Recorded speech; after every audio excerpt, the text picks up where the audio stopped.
misalan. Ya, kita kata doalah banyak-banyak saudara. Tanya dia, saudara pernah tak lafaz ayah solat ayah? Ayah kita solat. Apa habis mayang, kita nak mayang ni. Selesai masalah. Tak ada berlempang orang tu. Ayah. Mayang. Meninggal terus, meninggal. Terus mati lengkufu tak solat. Anak ku ajar, tuan.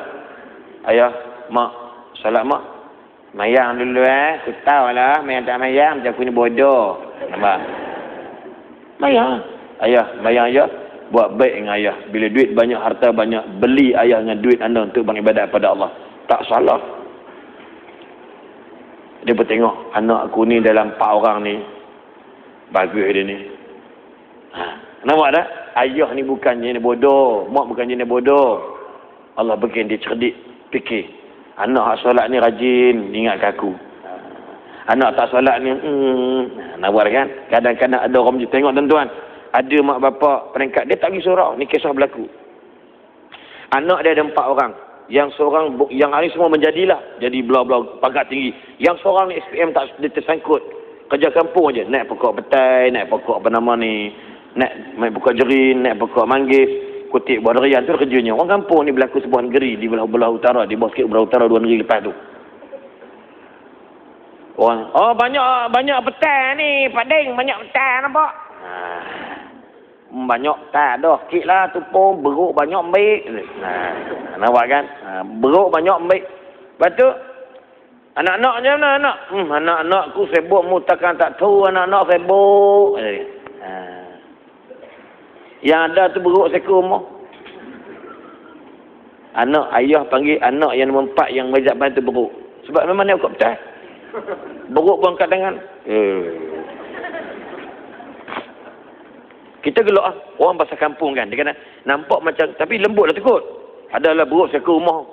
Ni panggil anakmu beruk. Nak boleh berdeng. Dia. Nampak kan. Tiba-tiba masa dia meninggal, anak hak kita beruk tadi ni, anak hak bahasa kasar dia panggil anak beruk, anak ni. Anak ni surau tak lepas. Dia siap. Dia lah tukang buang tai cicak. Dia lah kadang-kadang bila tak datang dia azan. Dia lah betulkan tikar. Dia gulung ni anak ni. Siang tak berada lah sebab sibuk dengan dusun kan. Hak malam ni. Once upon a time, ayah dia keluar dari rumah, pergi dusun, sampai maghrib asyak tak balik. Dia resah dah. Maghrib dia tak datang, dia pergi ayah dia. Kata mana si mak ni tak nampak maghrib ni. Gitulah keadaan dia. Buat apa? Sebab sampai-sampai, tika tak bentang lagi. Gitulah keadaan orang kampung kena perasaan lah. Mana asyak datang. Pak Imam. Ayah saya jatuh motor 4 tak ada. Ada kat rumah dia nazak. Orang main pasyak mayang. Tengok malam meninggal dunia. Anak yang tak dikenang ni lah dia kata apa dia. Besok ni pergi cari orang tarik kubur. Anak ni lah anak yang disebut kalimah tak pelok tadi ni. Anak ni lah bawa masuk jenazah bapak. Sebab tu anak ni lah juga yang mandikan ayah dia. Yang 3 anak yang tak langsung dipanggil kalimah. Yang tak elok ni tak balik-balik lagi sebab sibuk dengan kerja. Waktu orang kampung boleh nilai anak mana yang soleh, mana yang tidak soleh. Tuan-tuan. Itu kesan dia. Anak yang rajin solat. Tuan-tuan jangan takut tuan-tuan. Sampai Nabi kata fasyad. Saksikanlah kalau ada orang dah berani datang masjid. Itulah tanda-tanda orang beriman dengan Allah. InsyaAllah Allah pelihara orang macam ni. Tuan-tuan sekalian. Sebab itulah dalam bab-bab ni kalau kita nak bincang panjang lebar. Kebetulan ini adalah kita nak bincang. Halatkan satu Malaysia penonton di rumah dengar pada hari ini. Hari yang mulia ni tuan-tuan. Maka teman-teman insyaAllah. Tuan-tuan kita nak bincang nak beritahu pada dia. Kata Syekh Dr. Abdullah Qarni kitab dia Asas Rumah Tangga Taqwa, dia kata dalam satu peperangan Al-Qadisiyah bagaimana 30,000 orang tentera Islam nak lawan tentera Parsi, tentera Rustum, lawan 280,000 orang. 30,000 plus nak fight 280,000 orang. Tuan-tuan bayangkan bagaimana kedudukan tadi. Tetapi tuan-tuan, sebelum perang yang diketuai oleh Panglima Ketentera waktu Sa'ad bin Abi Waqqas radhiyallahu anhu. Dan di zaman pemerintahan Amirul Mukminin Umar Al-Khattab. Umar hantar satu surat, wahai Sa'ad, bertakwalah kamu kepada Allah. Aku berpesan kepada diriku dan kamu bertakwalah pada Allah. Wahai Sa'ad, Tahukah kamu dalam setiap peperangan kita tak pernah kalah, kita menang je.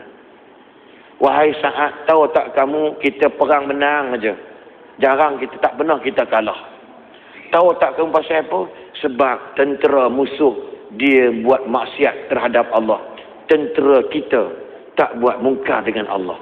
Andai kata tentera kita sudah mula pandai meninggalkan salat, maka mereka mudah buat maksiat. Dan kita tak diharapkan lagi kualiti, tapi kita mesti berdasarkan kepada kuantiti. 30,000 nak lawan 280,000 orang. Qubail Zuhri, waktu tu nak masuk Zuhur, surat sampai, dia baca. Kata Sa'ad bin Waqqas, wahai muazzin, azan Zuhur, maya. Lepas mayang, diutus Rabi' bin Amir untuk bincang macam mana nak perang. Akhirnya, 3 days, 3 night, orang Islam berjaya mengalahkan Rustum dan angkatan tenteranya 280,000 orang. Kenapa? Kekuatan solat. Bayangkan kita macam mana nak berjaya dunia akhirat kalau solat kita tak buat. Wahai ibu-ibu, wahai bapa-bapa yang sedang menonton dan sedang menyaksikan, sedang mematikan program kita pada hari ini. Bayangkan bagaimana kita nak mendapat kejayaan dunia dan akhirat. Kita sukses, kita berjaya, syarikat kita berjaya, anak-anak kita berjaya, dunia dia. Tapi ingat, tak mendapat restu kejayaan ini daripada Allah. Andai kata kita buat maksiat paling-paling yang kita jarang nampak, iaitu makna maksiat derhaka dengan Allah. Tuan-tuan, sebab tu Nabi sebut dalam hadis sahih dia, Nabi kata semua umat aku masuk syurga melainkan orang yang enggan. Faqad aba. Maka sahabat dia, ya Rasulullah, man ya'ba, siapa yang enggan? Nabi kata, man ata'ani, siapa yang taat aku, kata Nabi, masuk syurga. Wa man asani asaya ma'siyatan, siapa yang enggan, yang tak ikut aku, yang lawan aku, maka itulah orang yang enggan masuk syurga. Tuan-tuan dan perempuan yang dirahmati Allah sekalian, maka kita lihat bagaimana kedudukan kita. Wahai ibu-ibu, wahai bapa-bapa sekalian, pastikan suasana solat ini kita mula dulu. Wahai bakal-bakal pengantin baru, wahai mereka-mereka bakal-bakal nak jadi ibu dan ayah, pastikan zuriat kedilat yang terbaik. Bertaubatlah sebelum kandungan kamu keluar daripada perut kamu. Wahai mereka yang nak jadi suami, yang baru nak masuk alam perkahwinan, bertaubatlah sebelum kamu menjadi seorang pemimpin dalam rumah tangga kamu. Allahu Akbar. Moga-moga seulang balik ingat janji Allah. Kalau kamu tolong tegakkan syariat Allah, maka Allah akan tolong kamu. Don't worry, don't be sad. Moga-moga tuan-tuan sekalian, masa yang amat mencemburui kita. Saya tengok tuan-tuan relax begini kepala kan. Tak tunduk-tunduk, mau nampak okey lah tu. Tapi sayang, 1000 sekali sayang. Sebab masa tidak mengizinkan kita berpanjang-panjangan. InsyaAllah, kata lagu cukup. Sampai di sini sayang, relakan perpisahan ini. Kan? Berkasih dan berbuah menebun. Semua adalah kehendak Allah jua. InsyaAllah, tuan-tuan, para penonton sekalian, insyaAllah, Ustaz doakan diri Ustaz dan para penonton di rumah dan penonton di masjid, ya, tabung haji Kerajaya ini dalam keadaan moga-moga kata satu lagu, andainya ku pergi dulu. Pernah dengar lagu tu? Jangan ikut, ya. Nyerongeng biar aku seorang je nyerongeng.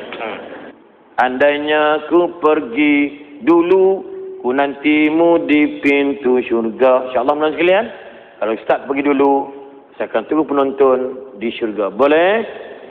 Dan kalau tuan-tuan penonton pergi dulu, saya kemudian, itu yang paling baiklah. Kan?